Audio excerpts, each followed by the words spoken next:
Hello दोस्तों। तो हमें बैंक में कितना रुपया रखना चाहिए, ये आप कैसे पता करोगे? आपको कैसे पता चलेगा कि कितना रुपया हमें बैंक में रखना चाहिए? इसको समझने से पहले हम ये समझने की कोशिश करते हैं कि इन्फ्लेशन यानी कि महंगाई।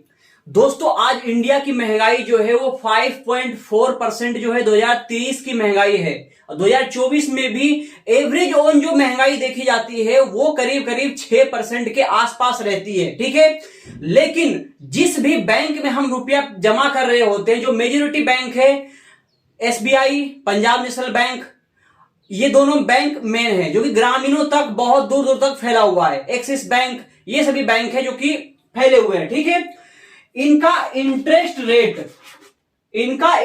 रेट जो होता है वो होता है ओनली ऑन 2.5% से लेकर 4% तक। इंटरेस्ट रेट 2.5% से लेकर 4% तक, और महंगाई है यहां पर एवरेज ऑन 6% के आसपास। ठीक है, तो यहां पर देखिए कि हर साल जो बैंक वाले आपको रुपया बढ़ाकर दे रहे हैं 2.5% से 4%, यानी कि एसबीआई बैंक जो है आपको 3% के आसपास इंटरेस्ट देती है। ठीक है, और महंगाई यहां पे बढ़ रही है 6%, यानी कि हर साल आपका रुपया, बैंक में रखा हुआ रुपया 3% से कम हो रहा है। यानी कि आज आप जैसे महंगाई को समझिए कि महंगाई, या आप आज गेहूं खरीदने के लिए जा रहे हो 25 रुपए किलो, लेकिन अगले साल ये 6% से बढ़कर 28 रुपए तक पहुंच जाएगी। लेकिन आपको बैंक में अगर आपने वही 25 रुपया आपने रखा है तो 28 रुपये का गेहूं अगले साल हो जाएगा, लेकिन बैंक वाले आपको 26.5 रुपया ही दे रहे हैं, यानी कि 1.5 रुपया आपका कम हो जाता है महंगाई की वजह से। और बैंक आपको जो है इंटरेस्ट कम देता है। तो ये दो चीजें जो है मेन है सबसे पहले समझने की।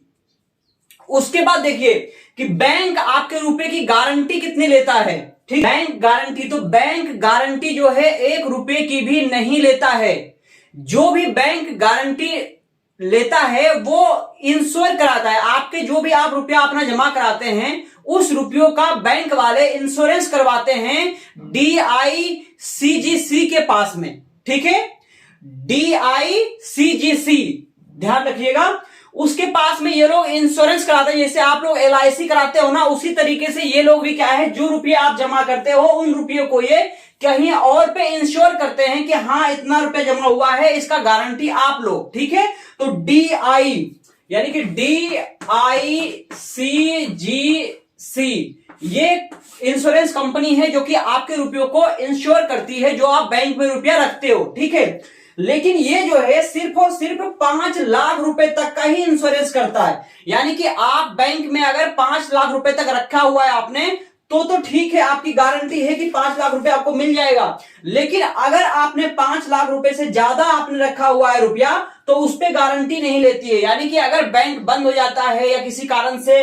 बैंक जो है डूब जाता है कई बार, ठीक है, या किसी ने लोन लेकर बहुत ज्यादा और दिया नहीं और वो बैंक बंद होने के कगार पे आ गया, तब भी आपका जो है 5 लाख रुपए तक ही आपको मिल पाएगा। उससे ज्यादा आपको सरकार, बैंक कोई भी गारंटी नहीं लेता है। ठीक है, अब आप कहोगे कि बैंक में जो है मैंने 5 लाख रुपए जमा किया हुआ है, बाकी मैंने फिक्स डिपॉजिट करा दिया या फिर रिकरिंग डिपॉजिट किया हुआ है। तो बैंक में आप किसी भी तरीके से डिपॉजिट किया हुआ है आपने, चाहे फिक्स डिपॉजिट हो या कोई भी हो, 5 लाख से ज्यादा अगर आपके एक ही बैंक में है तो 5 लाख तक ही आपका रुपया जो है वो सुरक्षित है। 5 लाख से ऊपर रुपया आपका बैंक में सुरक्षित नहीं है। और बैंक में आपको ज्यादा रुपया रखना भी नहीं चाहिए। क्यों नहीं रखना चाहिए? क्योंकि अगर आप बैंक में ज्यादा रुपया रखोगे तो उसपे क्या है, ब्याज बहुत ही कम मिलता है। यानी कि हर साल आपका रुपया कम होता चला जाता है, जो कि नॉर्मल लोगों को पता नहीं होता है। इसलिए आसान शब्दों में समझा रहा हूं कि बैंक में आपको जो है सिर्फ और सिर्फ 6 महीने जितना आपका खर्चा चलता हो उतना ही रुपया आपको रखना चाहिए, या फिर आपको जरूरत पड़ने वाली है 6 महीने के अंदर वही रुपया आपको बैंक में रखना चाहिए। बाकी के रुपया आपको बैंक में नहीं रखने चाहिए, क्योंकि बैंक में रखने से आपका रुपया डीग्रो होता रहता है, यानी कि कम होता रहता है। उस रुपये को आप चाहे जमीन लेने में लगा सकते हैं, प्रॉपर्टी में लगा सकते हैं, फ्लैट में लगा सकते हैं, आप उस रुपये को इन्वेस्ट कर सकते हैं।